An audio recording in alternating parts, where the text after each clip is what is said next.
Hey, I'm Dr. J. Welcome to my kitchen.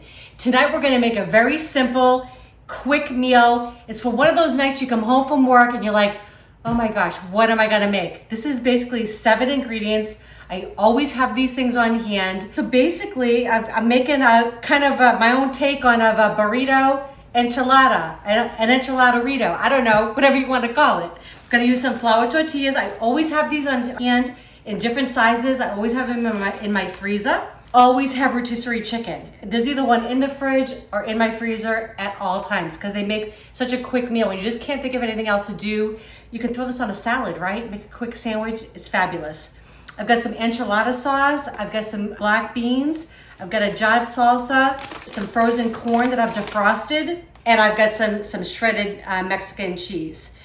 It's gonna be that simple. I'm literally gonna combine this all together, get it in a casserole dish, put it in the oven for about 20 minutes, and we're gonna have dinner on the table. All right, let's get started. Okay, so I already got my chicken shredded up, and you could actually do this over the weekend, and sometimes I do. This past weekend was just a little bit busy for us, but you could actually have this pre-shredded in a little baggie, pull it out of your freezer, let it defrost the night before. I have the 2 bags of corn. We like a little bit of corn forward, and I also have 1 can of the drained black beans. That's gonna go in. Ooh, I got a kind of a small bowl here. Let's see if I can make this all happen. Oh boy.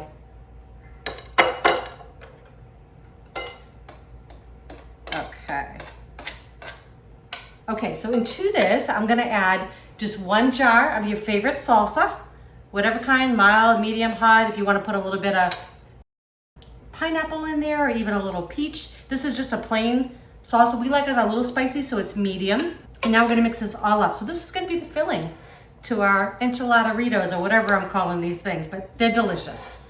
And you know what, pretty nutritious, come together quickly, like I said, and you'll have dinner on the table in minutes. And you won't feel bad. You didn't go through that drive-through. So I'm gonna get this all mixed in. And then I'm gonna add just a tiny bit of my enchilada sauce.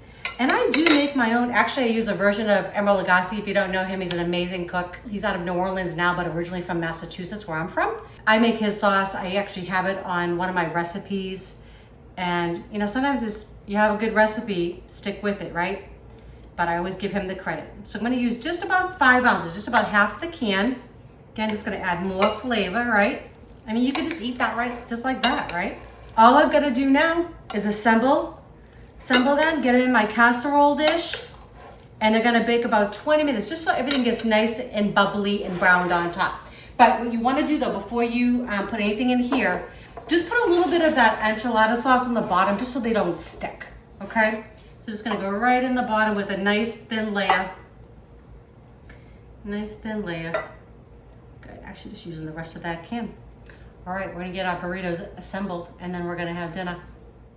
Okay, so this made 5 really big enchiladitos, whatever I'm calling them, burritos, enchilada-Ritos, whatever. They're gonna be delicious. And the fun thing about cooking too, like I made these very corn forward. Eric and I really like corn. But you could have substituted, added, instead of 2 bags of corn, you could have done 1 bag of corn, another thing of beans, whatever you like. But the great thing is these are all things that you should have kind of on hand in your pantry, in your freezer, those kind of things. So I'm just gonna pour a little of this enchilada sauce over the top.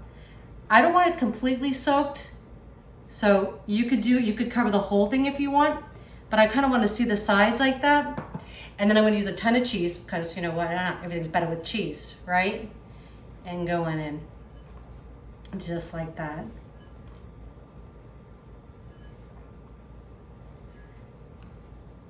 I mean, that's pretty nice to come home to, right? You saw how quick it all came together. All right, so I have my oven preheated to 350 degrees. It's gonna go in for about 20-25 minutes. Everything's cooked. All I want is things to heat through and the cheese to get nice and browned and a little bubbly.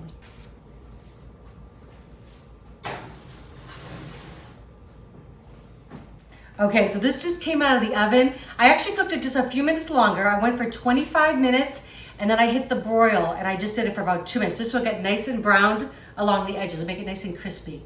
So I'm gonna have Eric taste this. I think he's been waiting a little bit long for this, so let's get going. All right, so you ready to taste? He's coming on over. He's actually kind of running a little bit, I think. All right. It smells really good. Yeah. I think you're gonna like this one. I'm about hungry. Yeah, I bet. It's a little late tonight. We kind of, yeah, sometimes we push it a little bit. Mm-hmm. All right. It smells really good, huh? Oh. Yeah. That's beautiful. And all the stuff we have in like either our pantry, the freezer, right? It comes together so quickly. So, hey, not super gourmet, but I promise you, it's very, very tasty. So if you enjoy this meal, you like these recipes, please share with your friends. Don't forget to subscribe if you have not, and hit that bell so you know when our next video is coming out. Love y'all. Enjoy. All right.